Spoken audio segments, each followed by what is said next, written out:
Ann to lead us in the pledge. So I'm calling the meeting to order, by the way. It's 2:03. Attending by phone are Commissioners Duncan and Brooks, in person Commissioner Filios, and so Ann will lead us in the Pledge of Allegiance. I pledge allegiance to the flag of the United States of America and to the republic for which it stands, one nation, under God, indivisible, with liberty and justice for all. Okay, so I guess we started at 2:03. I might have already said that. So moving on to the consent calendar. I move we approve the consent calendar as listed on our business meeting agenda for April 14th, 2020. I second the motion. Bill Brooks, Aye. Commissioner Duncan, Aye. Chairman Filios. Aye, excuse me, and the motion is carried. Moving on to the payables list. I move we approve payables for the week of April 6th through 10th, 2020 in the amount of $376,744.14. There are no jury panel payments. I second the motion. Bill Brooks, Aye. Commissioner Duncan, Aye. Chairman Filios.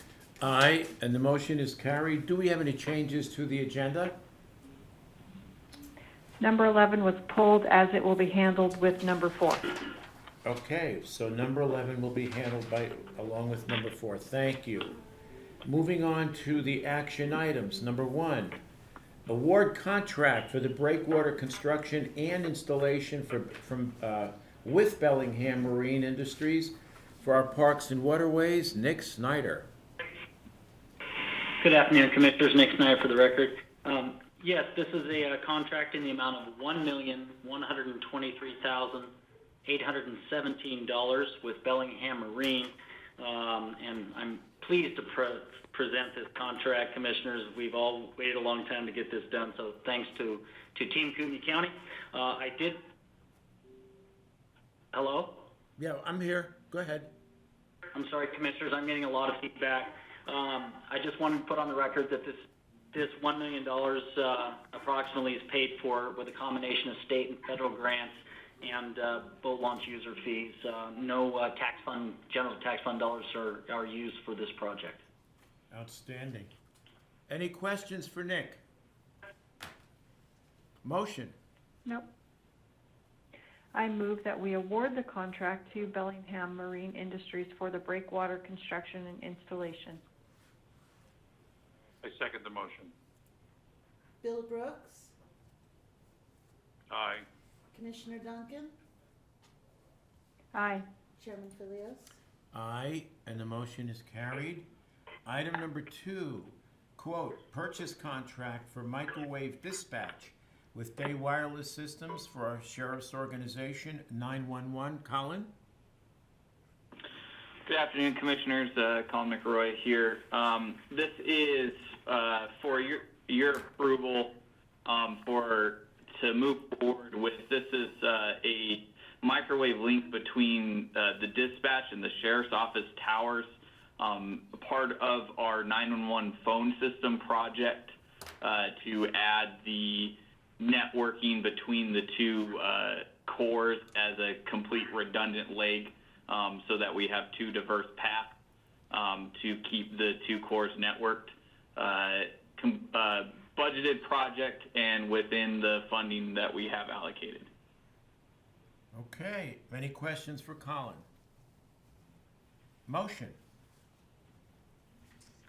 I move that we approve the purchase contract for the microwave dispatch connected with Sheriff's Department with Day Wireless Systems. I second the motion. Bill Brooks, Aye. Commissioner Duncan, Aye. Chairman Filios. Aye, and the motion is carried. Item number 3, request approval for the payment to the City of Coeur d'Alene for the sewer cap fee, the Compton Sewer Project. Sean Riley for the Board of County Commissioners. Good afternoon, Commissioners. We got our confirmation back from the city. The cap fee is $7,341.60. I'm gonna go ahead and, if you guys approve this, I'll submit this email to get the check, and then once I get the check over to Mike Becker, then I'll get a permanent receipt to be scanned into New World for Dina's folks. Okay. Questions?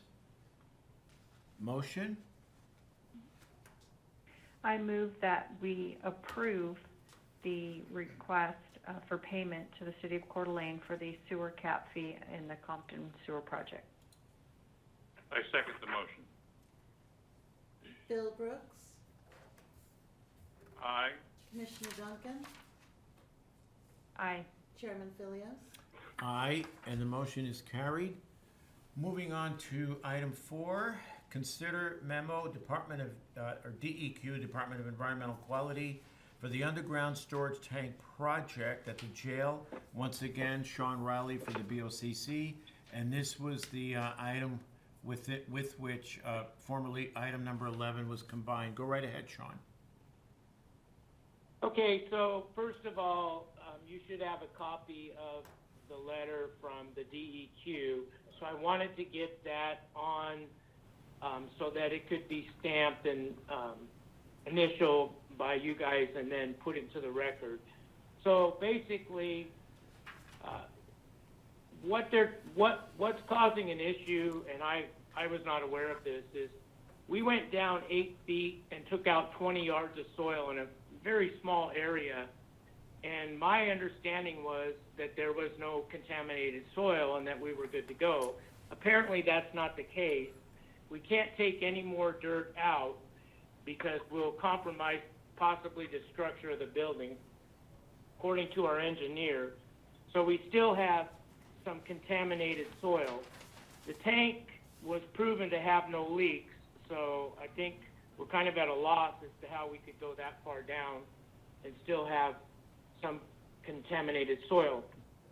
So on February 17th, the DEQ asked us to perform an air test inside one of the cells in North Housing to check the level of benzene, which is one of the ingredients in diesel. The test came back that it was within the guidelines of the industrial standards, but not within the guidelines of the residential standards. The engineer and myself were both under the impression that they being the DEQ, is going to go ahead and use the industrial guidelines as, you know, as the source for the test. Now apparently they've changed their mind and they want to use the residential intrusion guidelines, and that's why they're asking for another test. We try to explain to them that it's not a residence and that people come and go in those particular cells, but apparently now they've decided that they want to do this at the residential level. So the engineer is going to go ahead and submit to the DEQ letter. We were going to do one more indoor air sample anyway, so that was already on the radar. What was not on the radar was the installation of a near source soil gas point in the native soil for confirmation that there's no vapor down below the ground.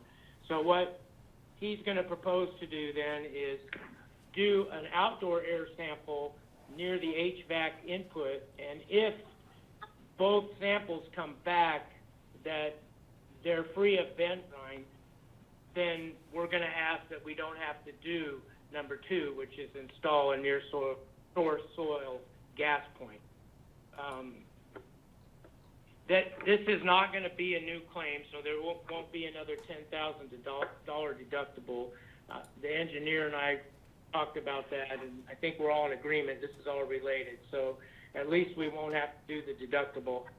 I don't think it's going to cost a lot of money at this point, but I don't know when you know, when this dance is gonna end. It seems like the music just keeps playing forever, so.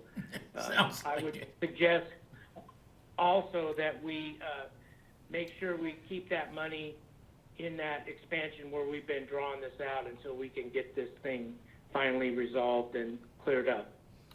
Okay, so what do you need from us today, Sean? Well, I just need to make sure that this memo from the DEQ is received and officially stamped into and scanned into the record. And then I'll just continue on, and if something comes up that's gonna cost a lot of money, I'll definitely let you know before we spend it. But right now, I just, I need authority to go ahead and pay for an outdoor test, because that's gonna be above and beyond, and I don't think it's gonna be more than a couple $100. Okay, so I guess we could probably entertain a motion where we cap it at, what do you want us to cap it at? Say 300? 500? Let's just cap it at 500 until, and if it doesn't come back that way, then I'll reach back out for you. Okay. Leslie, Bill, you okay? Yeah, that's fine with Yep. me. Okay, motion. I move that in consideration of the memo from Department of Environmental Quality regarding the underground storage tank project, that we allocate $500 to the outdoor test to continue to comply with DEQ's requirements. I second the motion. Bill Brooks, Aye. Commissioner Duncan, Aye. Chairman Philios. Aye, and the motion is carried. Moving on to item 5, professional service agreement for information technology consulting services with Stan Brennan, and this is brought to us by our IT department, James Martin. James, go right ahead, please. Good afternoon, Commissioners. This is a request that we sign a professional service agreement with Stan Brennan for when he retires in July. Stan let us know about 2+ years ago that he was considering retirement. At that time, we chose a successor, Matt Snow. Since that time, they've been in training, and probably for the last year, weekly training, transferring as much knowledge as possible. The tax and assessment system is huge, many moving parts. So we just want to make sure we get as much of Stan's knowledge as possible before he retires again, like I said, in July. This agreement would basically allow us to put Stan on retainer for $110 per hour for those times that there may be something that we've totally exhausted all of our knowledge and we just don't have anywhere else to turn. But I think it's a great safety net for the county to have. So I recommend that we sign the agreement with Stan. Okay. It's a total of 7 months. Right, tops out at 304 hours. Yes, that would be a maximum. Okay. And legal has approved. Yes, sir. That is Okay. what- Any questions? Motion. I move that we approve the professional service agreement for consulting services with Mr. Brennan. I second the motion. Bill Brooks, Aye. Commissioner Duncan, Aye. Chairman Philios. Aye, and the motion is carried. Thank you, Commissioners. Thank you, James. Moving on to item 6, which is tax deed bid, AIN 256820, from a party, Schaefer.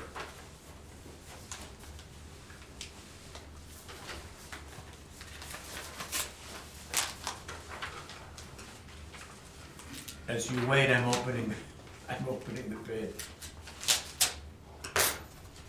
Okay. Let's see.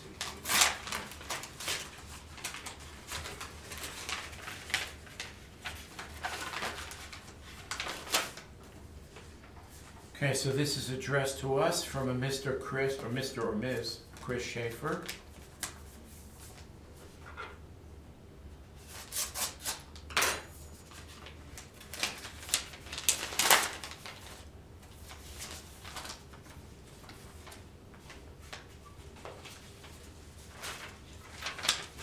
So the check amount is $1,300, that's $1,300 for AIN 256820.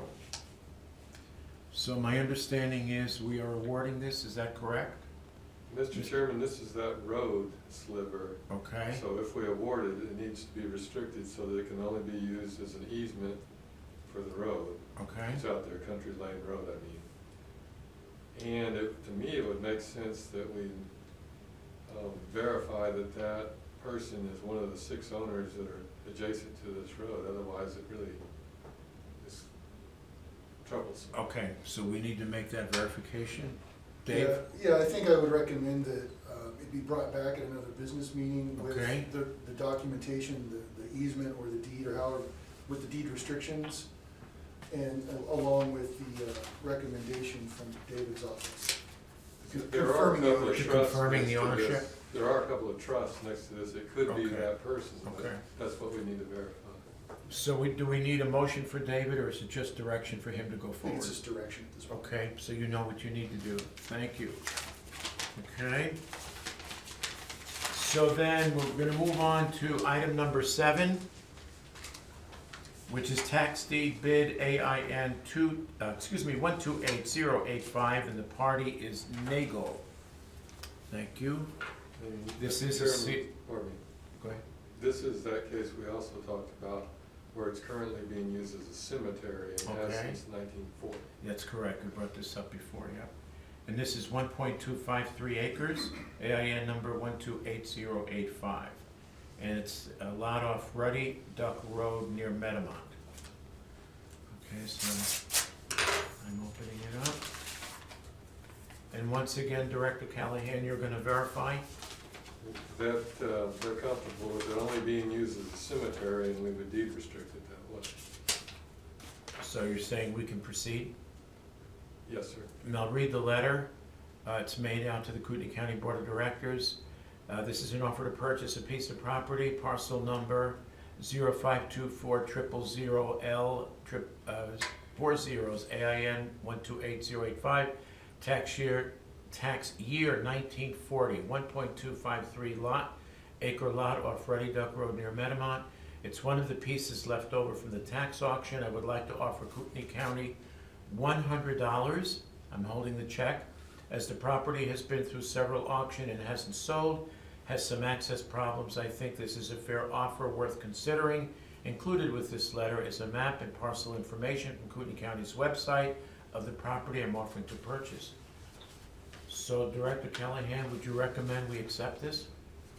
I would recommend we talk with that bidder and see that they're willing to accept a deed that restricts them to only using it as a cemetery. Understood.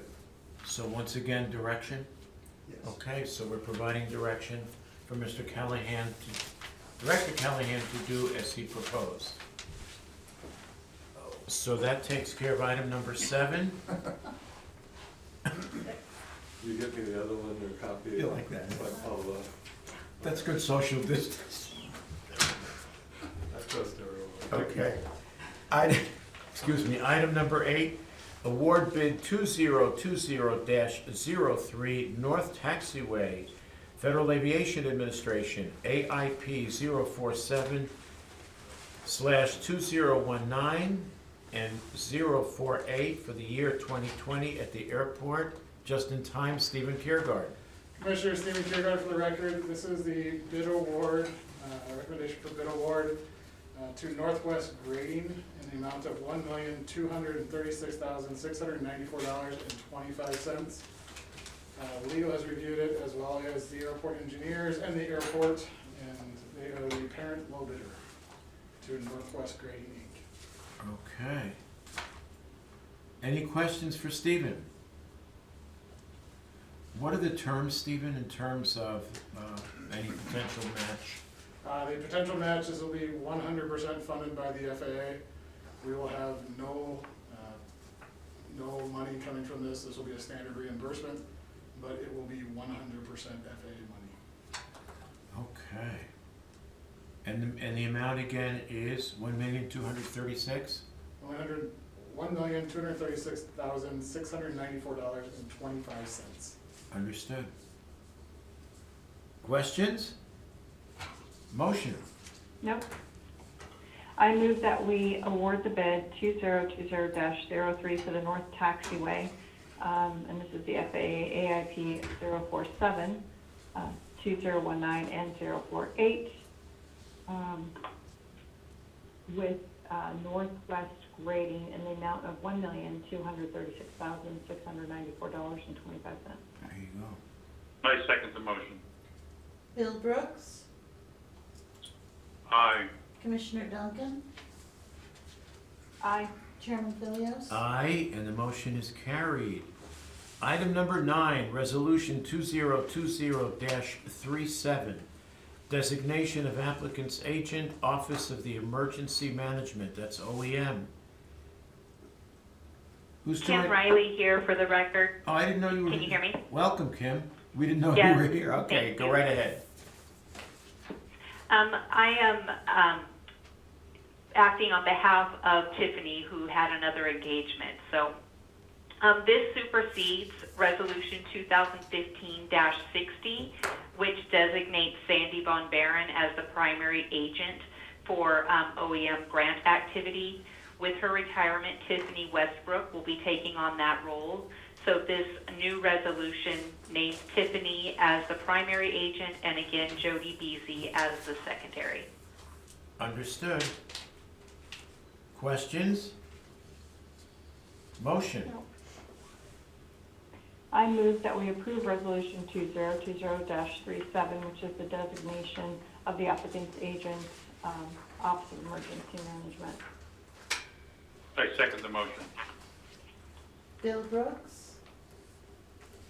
Aye. Commissioner Duncan, Aye. Chairman Philios. Aye. Motion carried. Item number 10, request to move 3 AT3 positions to AT4 and reclassify the workload grant positions to AT2. These are attorney positions. Public Defender, Ann Taylor. Good afternoon. I am wanting to reorganize our department. I have 3 existing county-funded AT3 positions. I would like to have those 3 positions reclassified as AT4 positions. That would allow me to spread out the felony casework and reduce the burden on our existing felony attorneys. I would also then want to reclassify positions in the workload fund to AT2s. I have 2 people ready to accept employment offers, but I need AT2 positions for them. They're entry-level people. I submitted a memo explaining the attorneys that I would like to take the AT4 positions. All 3 are attorneys who have been with the office for a couple of years. One is going on 5, the other is at about 4.5 years, and the other is in her 3rd year. All 3 are well qualified to take on felony work. All 3 are eager to do so. The existing felony attorneys are eager for some help to reduce their workload. I've staggered the start dates, the proposed start dates for the AT4 positions. Dina has done calculations. I have a lot of salary salvage this year to easily cover this. Going forward into the next budget year, I don't know what positions I'll have open, but when we look back over the history of my office, I don't think we've ever had one fiscal year where we've had all of the positions filled for the entire year. That always creates salary salvage that ends up being returned to the general fund. Additionally, I would remind the commissioners that I have an open legal assistant position. That position was occupied by somebody who was at the top of the pay band, and I'll be replacing that person obviously with a new person at the lower level of the pay band. So going forward into 2021's budget year, there already would be money that won't be spent for that position. I think this is a critical need for our department and will assist us in complying with the workload study that the Public Defense Commission wants us to comply with. And this was reviewed last week. when you brought it up before. It was reviewed in the HR meeting last week. Correct. Additionally, I have spent some time with Dina and Commissioner Duncan to try to get any questions answered that would come up.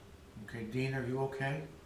Absolutely, and I think that it makes sense to match the employees to the workload, especially with the Public Defense Commission scrutinizing how cases are handled.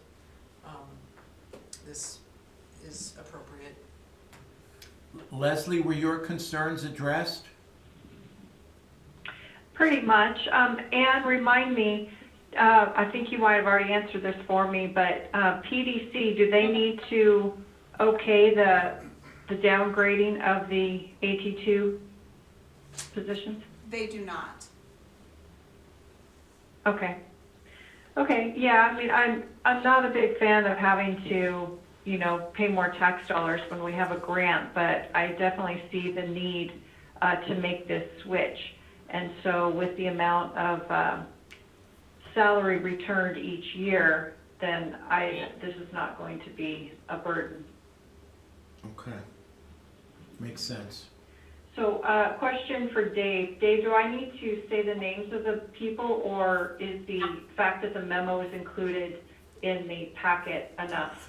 The memo was sufficient. Okay? Bill, any questions? Yep.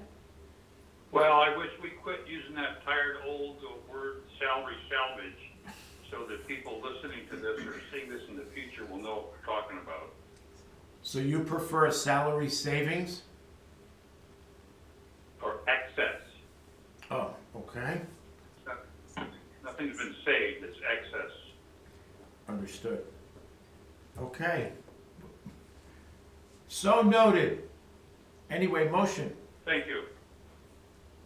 I move that we approve the request for the public defender to move 3 AT3 positions to AT4 positions and reclassify the workload grant positions to AT2 positions, as according to the specific employees outlined in the memo, all coming in at specified times, one in June, one in July, one in August, at the minimum salary for the new grade. I second the motion. Bill Brooks, Aye. Commissioner Duncan, Aye. Chairman Philios. Aye, and the motion is carried. Public comment? 2:31, meeting adjourned. Thank you, everyone.